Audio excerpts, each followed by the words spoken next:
Et c'est parti! Chapitre 3. Un homme a passé comme une ombre à travers les volets. Je sais pas vous, mais moi ces titres me régalent de plus en plus. Ils te spoilent et en même temps, pas tant. C'est dur de trouver des bons titres de chapitres et j'en sais quelque chose parce que j'ai écrit mon propre roman. Bah, oui, en même temps, j'ai pas écrit le roman d'un autre. Mais là, franchement, ces titres de chapitres, ils sont nuls. Une demi-heure plus tard, nous étions, Rouletabille et moi, sur le quai de la gare d'Orléans, attendant le départ du train qui allait nous déposer à Épinay-sur-Orge. Nous vîmes arriver le parquet de Corbeil, représenté par Monsieur de Marquet et son greffier. Monsieur de Marquet avait passé la nuit à Paris, avec son greffier, pour assister à la Scala, à la répétition générale d'une revuette dont il était l'auteur masqué et qu'il avait signé simplement Castiga ridendo. Il y a beaucoup trop d'informations dans ce premier paragraphe. Il passe la nuit à Paris avec son greffier, il a écrit une revuette et il a pris comme pseudo Castiga ridendo. Mais le juge Marquet, ma passion, en fait. Ma passion. Genre... Monsieur de Marquet commençait d'être un noble vieillard. Il était à l'ordinaire plein de politesse et de galantise. Oh, être plein de galantise, c'est une expression que je trouve extrêmement savoureuse. Il était à l'ordinaire plein de politesse et de galantise, et n'avait eu toute sa vie qu'une passion, celle de l'art dramatique. J'ai pris la voix du juge Marquet pour parler de lui. Dans sa carrière de magistrat, il ne s'était véritablement intéressé qu'aux affaires susceptibles de lui fournir au moins la matière d'un acte, bien que, décemment apparenté, il eût pu aspirer aux plus hautes situations judiciaires. Il n'avait jamais travaillé en réalité que pour arriver à la romantique porte Saint-Martin ou à l'Odéon pensif. Un tel idéal l'avait conduit sur le tard à être juge d'instruction à Corbeil et à signer Castiga ridendo, un petit acte indécent à la Scala. L'affaire de la chambre jaune, par son côté inexplicable, devait séduire un esprit aussi littéraire. On a vraiment bien casté la voix de ce personnage. Elle l'intéressa prodigieusement, et Monsieur de Marquet s'y jeta moins comme un magistrat avide de connaître la vérité que comme un amateur d'imbroglio dramatique dont toutes les facultés sont tendues vers le mystère de l'intrigue et qui ne redoute cependant rien tant que d'arriver à la fin du dernier acte où tout s'explique. Ainsi, dans le moment que nous le rencontrâmes, j'entendis Monsieur de Marquet dire avec un soupir à son greffier « Pourvu, mon cher Monsieur Maleine, pourvu que cet entrepreneur avec sa pioche ne nous démolisse pas un aussi beau mystère. » « N'ayez crainte, » répondit Monsieur Maleine. « Sa pioche démolira peut-être le pavillon, mais elle laissera notre affaire intacte. J'ai tâté les murs et étudié le plafond et plancher, et je m'y connais. On ne me trompe pas, nous pouvons être tranquilles, nous ne saurons rien. » Mais il veut savoir ou il veut pas savoir, le greffier? J'ai pas bien saisi là. Ainsi, ayant rassuré son chef, Monsieur Maleine nous désigna d'un mouvement de tête discret à Monsieur de Marquet. La figure de celui-ci se renfrogna, et comme il vit venir à lui Rouletabille, qui déjà se découvrait, il se précipita sur une portière et sauta dans le train en jetant à mi-voix à son greffier « Surtout pas de journaliste !» Quel drama queen ce Marquet, je l'adore. Monsieur Maleine répliqua « Compris !» arrêta Rouletabille dans sa course et eut la prétention de l'empêcher de monter dans le compartiment du juge d'instruction. « Pardon, messieurs, ce compartiment est réservé. »« Mais je suis journaliste, monsieur, rédacteur à l'époque !» fit mon jeune ami avec une grande dépense de salutation et de politesse. « Et j'ai un petit mot à dire à Monsieur de Marquet. » Monsieur de Marquet est très occupé par son enquête. Oh, son enquête m'est absolument indifférente, veuillez le croire. Je ne suis pas, moi, un rédacteur de chiens écrasés, déclara le jeune Rouletabille, dont la lèvre inférieure exprimait alors un mépris infini pour la littérature des faits diversiers. Je suis courriériste des théâtres, et comme je dois faire ce soir un petit compte-rendu de la revue de la Scala... Montez, monsieur, je vous en prie, fit le greffier en s'effaçant. Rouletabille était déjà dans le compartiment, je l'y suivis, je m'assis à ses côtés et le greffier monta et ferma la portière. Monsieur de Marquet regardait son greffier. « Oh, monsieur, débuta Rouletabille, n'en veuillez pas à ce brave homme si j'ai forcé la consigne. Ce n'est pas à monsieur de Marquet que je veux avoir l'honneur de parler. Non, c'est à monsieur Castigaridendo. Permettez-moi de vous féliciter en tant que courriériste théâtral à l'époque. Et Rouletabille, m'ayant présenté d'abord, se présenta ensuite. Monsieur de Marquet, d'un geste inquiet, caressa sa barbe en pointe. Il exprima en quelques mots à Rouletabille qu'il était trop modeste, auteur, pour désirer que le voile de son pseudonyme fût publiquement levé. Et il espérait bien que l'enthousiasme du journaliste pour l'œuvre du dramaturge n'irait point jusqu'à apprendre aux populations que M. Castigaridendo n'était autre que le juge d'instruction de Corbeil. L'œuvre de l'auteur dramatique pourrait nuire, ajouta-t-il après une légère hésitation, à l'œuvre du magistrat, surtout en province, où l'on est resté un peu routinier. Oh oui, comptez sur ma discrétion, s'écria Rouletabille en levant des mains qui attestaient le ciel. Alors, si les mains attestent le ciel, on est bien. Le train s'ébranlait alors. Et nous partons, fit le juge d'instruction, surpris de nous voir faire le voyage avec lui. Oui, monsieur, la vérité se met en marche, dit en souriant aimablement le reporter. En marche vers le château du Glandier. Belle affaire, monsieur de Marquet, belle affaire, belle affaire. Obscure affaire, incroyable, insondable, inexplicable affaire. Et je ne crains qu'une chose, monsieur Rouletabille, c'est que les journalistes se mêlent de vouloir l'expliquer. Mon ami sentit le coup droit. Oh oui, fit-il simplement. Il faut le craindre, il se mêle de tout. Quant à moi, je ne vous parle que parce que le hasard, monsieur le juge d'instruction, le pur hasard, m'a mis sur votre chemin et presque dans votre compartiment. Où allez-vous donc ? Demanda monsieur de Marquet. Au château du Glandier, fit sans broncher Rouletabille. Monsieur de Marquet sursauta. Vous n'y entrerez pas, monsieur Rouletabille. Vous vous y opposerez ? Fit mon ami, déjà prêt à la bataille. Que non pas. J'aime trop la presse et les journalistes pour leur être désagréables en quoi que ce soit. Mais monsieur Stangerson a consigné sa porte à tout le monde. Et elle est bien gardée. Pas un journaliste hier n'a pu franchir la grille du Glandier. Tant mieux, répliqua Rouletabille. J'arrive bien. Il est vraiment trop mignon, Rouletabille. Monsieur de Marquet se pinça les lèvres et parut prêt à conserver un obstiné silence. Il ne se détendit un peu que lorsque Rouletabille ne lui eut pas laissé ignorer plus longtemps que nous nous rendions au Glandier pour y serrer la main d'un vieil ami intime, déclara-t-il, en parlant de monsieur Robert Darzac qu'il avait peut-être vu une fois dans sa vie. « Ce pauvre Robert !»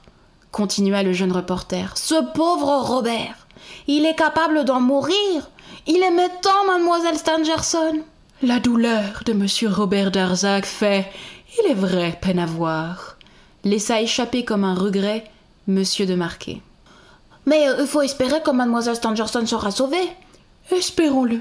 Son père me disait hier que, si elle devait succomber, il ne tarderait point, quant à lui, à l'aller rejoindre dans la tombe. Quelle perte incalculable pour la science. Mais la blessure à la tempe est grave, n'est-ce pas ? Évidemment, mais c'est une chance inouïe qu'elle n'ait pas été mortelle. Le coup a été donné avec une force. Mais ce n'est donc pas le revolver qu'a blessé mademoiselle Stangerson, fit Rouletabille en me jetant un regard de triomphe. Monsieur de Marquet parut fort embarrassé. Je n'ai rien dit, je ne veux rien dire et je ne dirai rien. Il se tourna vers son greffier comme s'il ne nous connaissait plus. Mais on ne se débarrassait pas ainsi de Rouletabille. Celui-ci s'approcha du juge d'instruction et, montrant le matin qu'il tira de sa poche, il lui dit « Mais il y a quelque chose, monsieur le juge d'instruction, que je puis vous demander sans commettre d'indiscrétion. Vous avez lu le récit du matin. Il est absurde, n'est-ce pas ?»« Pas le moins du monde, monsieur. » Et quoi ? La chambre jaune n'a qu'une fenêtre grillée dont les barreaux n'ont pas été descellés et une porte que l'on défonce et l'on n'y trouve pas l'assassin. Mais c'est ainsi, monsieur, c'est ainsi. C'est ainsi que la question se pose. Rouletabille ne dit plus rien et partit pour des pensées inconnues. Un quart d'heure ainsi s'écoula. Quand il revint à nous, il dit, s'adressant au juge d'instruction, comment était ce soir-là la coiffure de mademoiselle Stangerson ?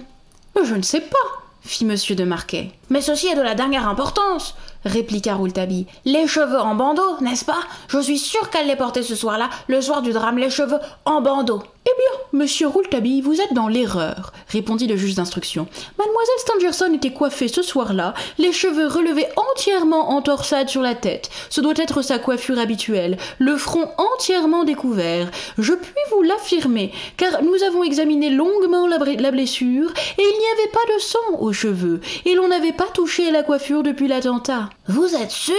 Vous êtes sûr que mademoiselle Stangerson, la nuit de l'attentat, n'avait pas la coiffure en bandeau? Mais tout à fait certain, continua le juge en souriant, car justement, j'entends encore le docteur me dire pendant que j'examinais la blessure, c'est grand dommage que mademoiselle Stangerson ait l'habitude de se coiffer les cheveux relevés sur le front. Si elle avait porté la coiffure en bandeau, le coup qu'elle a reçu à la tempe aurait été amorti. Maintenant, je vous dirai qu'il est étrange que vous attachiez de l'importance. Oh, si elle n'avait pas les cheveux en bandeau, gémit Rouletabille. Où allons-nous? Où allons-nous? Il faut que je me renseigne. Et il eut un geste désolé. Et la blessure à la tempe est terrible? Demanda-t-il encore. Terrible? Enfin, par quelle arme a-t-elle été faite? Ceci, monsieur, est le secret de l'instruction. Avez-vous retrouvé cette arme? Le juge d'instruction ne répondit pas. Et la blessure à la gorge? Ici, le juge d'instruction voulut bien nous confier que la blessure à la gorge était telle que l'on pouvait affirmer, de l'avis même des médecins, que si l'assassin avait serré cette gorge quelques secondes de plus, mademoiselle Stangerson mourrait étranglée. L'affaire, telle que le rapporte le matin, reprit Rouletabille acharné, me paraît de plus en plus inexplicable. Pouvez-vous me dire, monsieur le juge, quelles sont les ouvertures de pavillon, portes et fenêtres? Il y en a 5, répondit monsieur de Marquet, après avoir toussé 2 ou 3 fois, mais ne résistant plus au désir qu'il avait d'étaler tout l'incroyable mystère de l'affaire qu'il instruisait. Il y en a 5, dont la porte du vestibule, qui est la seule porte d'entrée du pavillon, porte toujours automatiquement fermée et ne pouvant s'ouvrir soit de l'intérieur, soit de l'extérieur, que par 2 clés spéciales qui ne quittent jamais le père Jacques et monsieur Stangerson. Mademoiselle Stangerson n'en a pas besoin, puisque le père Jacques est à demeure dans le pavillon et que dans la journée, elle ne quitte point son père. Quand ils se sont précipités tous les 4 dans la chambre jaune, dont ils avaient enfin défoncé la porte d'entrée du vestibule, elle, était restée fermée comme toujours, et les 2 clés de cette porte étaient l'une dans la poche de M. Stangerson, l'autre dans la poche du père Jacques. Quant aux fenêtres du pavillon, elles sont 4, l'unique fenêtre de la chambre jaune, les 2 fenêtres du laboratoire et la fenêtre du vestibule. La fenêtre de la chambre jaune et celle du laboratoire donnent sur la campagne. Seule la fenêtre du vestibule donne sur le parc. « Mais c'est pas cette fenêtre-là qu'il s'est sauvé du pavillon !» s'écria Rouletabille. « Mais comment le savez-vous » fit monsieur de Marquet en fixant sur mon ami un étrange regard. Nous verrons plus tard comment l'assassin s'est enfui de la chambre jaune, répliqua Rouletabille. Mais il a dû quitter le pavillon par la fenêtre du vestibule. Encore une fois, comment le savez-vous? Mon Dieu, c'est bien simple. Du moment qu'il ne peut s'enfuir par la porte du pavillon, il faut bien qu'il passe par une fenêtre. Et il faut qu'il y ait au moins, pour qu'il y passe, une fenêtre qui ne soit pas grillée. La fenêtre de la chambre jaune est grillée parce qu'elle donne sur la campagne. Les 2 fenêtres du laboratoire doivent l'être certainement pour la même raison. Puisque l'assassin s'est enfui, j'imagine qu'il a trouvé une fenêtre sans barreaux et ce sera celle du vestibule que donne sur le parc, c'est-à-dire à l'intérieur de la propriété. Mais cela n'est pas sorcier. Oui, fit monsieur de Marquet. Mais ce que vous ne pourriez deviner, c'est que cette fenêtre du vestibule, qui est la seule en effet à n'avoir point de barreaux, possède de solides volets de fer. Or, ces volets de fer sont restés fermés à l'intérieur par leur loquet de fer, et cependant, nous avons la preuve que l'assassin s'est en effet enfui du pavillon par cette même fenêtre. Des traces de sang sur le mur à l'intérieur et sur les volets, et des pas sur la terre, des pas entièrement semblables à ceux dont j'ai relevé la mesure dans la chambre jaune, attestent bien que l'assassin s'est enfui par là. Mais alors, comment a-t-il fait? Puisque les volets sont restés fermés à l'intérieur, il a passé comme une ombre à travers les volets. Et enfin, le plus affolant de tout, n'est-ce point la trace retrouvée de l'assassin au moment où il fuit le pavillon, quand il est impossible de se faire la moindre idée de la façon dont l'assassin est sorti de la chambre jaune, ni comment il a traversé forcément le laboratoire pour arriver au vestibule? Ah oui, monsieur Rouletabille, cette affaire est hallucinante. C'est une belle affaire, allez, et dont on ne trouvera pas la clé d'ici longtemps, je l'espère bien. Mais vous espérez quoi, monsieur le juge d'instruction? Monsieur de Marquet rectifia. Je ne l'espère pas, je le crois, simplement, je le crois. On aurait donc refermé la fenêtre à l'intérieur après la fuite de l'assassin, demanda Rouletabille. Évidemment, voilà ce qui me semble pour le moment naturel, quoique inexplicable, car il faudrait un complice ou des complices, et je ne les vois pas. Après un silence, il ajouta. Ah, si, mademoiselle Stangerson pouvait aller assez bien aujourd'hui pour qu'on l'interrogeât. Rouletabille, poursuivant sa pensée, demanda. Et le grenier? Il doit y avoir une ouverture au grenier. Oui, je ne l'avais pas compté en effet, cela fait 6 ouvertures. Il y a là-haut une petite fenêtre, plutôt une lucarne, et comme elle donne sur l'extérieur de la propriété, M. Stangerson l'a fait également garnir de barreaux. À cette lucarne, comme aux fenêtres du rez-de-chaussée, les barreaux sont restés intacts et les volets qui s'ouvrent naturellement en dedans sont restés fermés en dedans. Du reste, nous n'avons rien découvert qui puisse nous faire soupçonner le passage de l'assassin dans le grenier. Pour vous donc, il n'est point douteux, monsieur le juge d'instruction, que l'assassin s'est enfui, sans que l'on sache comment, par la fenêtre du vestibule. Mais tout le prouve. Je le crois aussi, obtempéra gravement Rouletabille.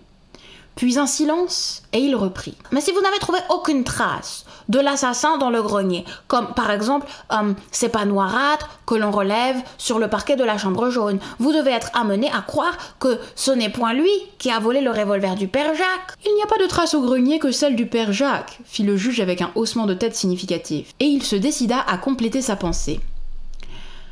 Le père Jacques était avec M. Stangerson, c'est heureux pour lui.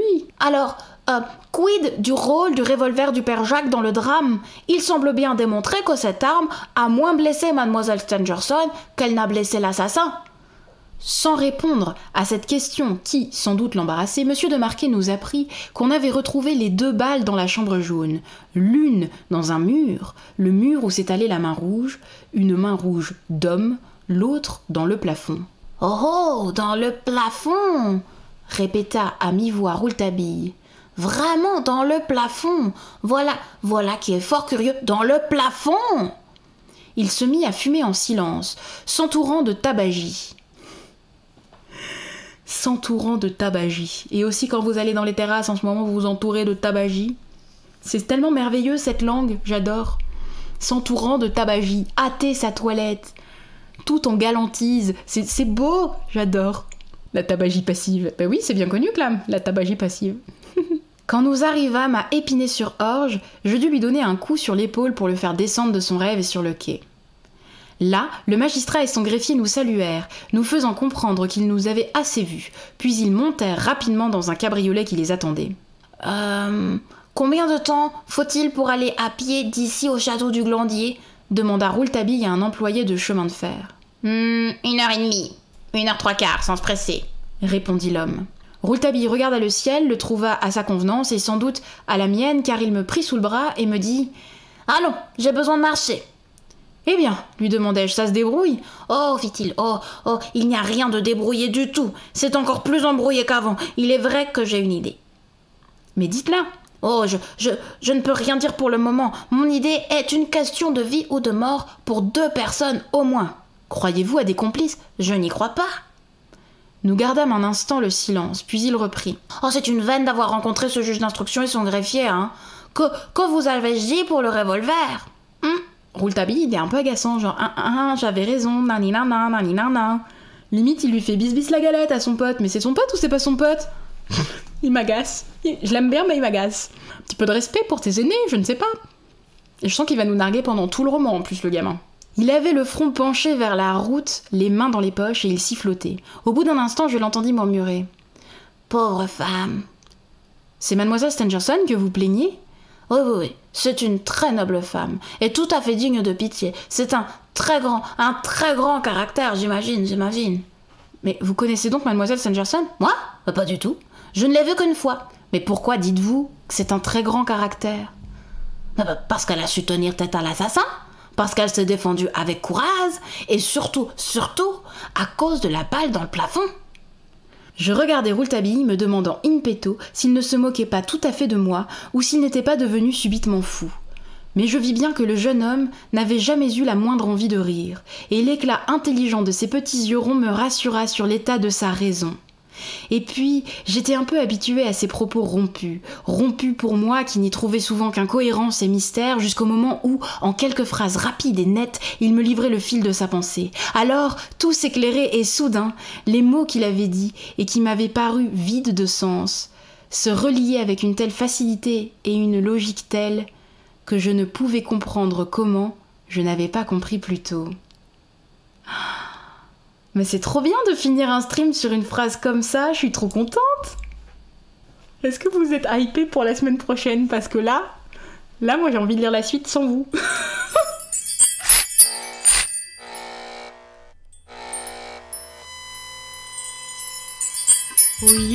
Oyez, c'est l'heure de la minute marquée, avec Grizzly Grincheux.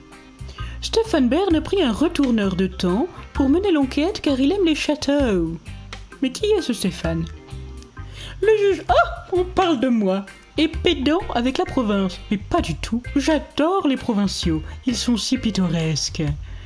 J'aime l'opérette et les intrigues impossibles, c'est vrai. J'adore également qu'on me lèche les Ah non, jamais. Taxer un magistrat de ma trempe de partialité est un outrage. Passons. L'assassin est un fantôme qui passe par les volets. Il roule ta bille, aime répéter 3 fois les infos sans jamais faire tourner pour faire le mec qui sait, alors que toi non. Nanana, nanani, nananer. Avec tout mon amour, le juge Marquet.